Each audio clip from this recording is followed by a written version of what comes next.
তারা কিন্তু উপরে ছায়া রয়েছে, এই যে ওরা কিন্তু চিনতেছে, মানে এই যুগের অ্যাংরা আর কি, যারা আপনাকে চিনে।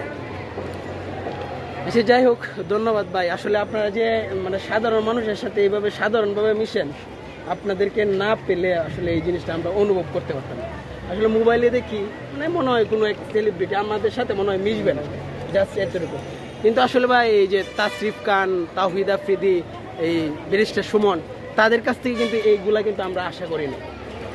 অনেকে অনেক চিন্তা ভাবনা করে হয়তো বা ভিডিও বানায় বা যে যাই করে সমাজ কল্যাণমূলক যে কাজগুলো করে অনেক চিন্তা করে আমরা চিন্তা করি মানুষের উপকার হলে আমাদের ভিডিওগুলো দেখবেন এই টাইপের মেসেজ থাকে যে কেউ কিছু শিখুক, মানুষের উপকার হোক, এরকম একটা ধারণা নিয়ে আমরা নামছি।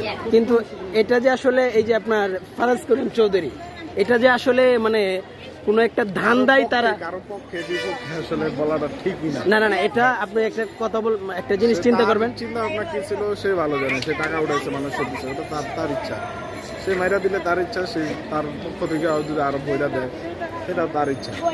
না, আরেকটা জিনিস চিন্তা করেন, আপনার একটা দুইটা জিনিস থেকে কিন্তু একটা জিনিস বেছে নিতে হবে, হয়তো ভালো নইল বন্ধ।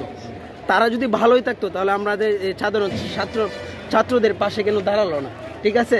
দ্বিতীয় কথা হচ্ছে, এই সরকার যখন পতন হয়ে যায় তখন কিন্তু তারা দেশে ছিল না, তারা সবাই কিন্তু এক কিন্তু বাইরে চলে গেছে। এই জায়গা থেকে কিন্তু পরিষ্কার বোঝা যায় তারা আসলে নিজেদের স্বার্থের জন্যই মিডিয়াতে কাজ করত। এটা কিন্তু আপনি না করতে পারবেন না, যে যেভাবে নিতে পারে। আমাদের আসলে ওই অন্য মানুষকে কি করলো ওইসব নিয়ে আমাদের কোনো টেনশন নাই, আমরা আমাদের মতো না। আপনারা আপনাদের মতো থাকবেন, কিন্তু সাধারণ মানুষের পাশে এসে এইভাবে কাজ করবেন।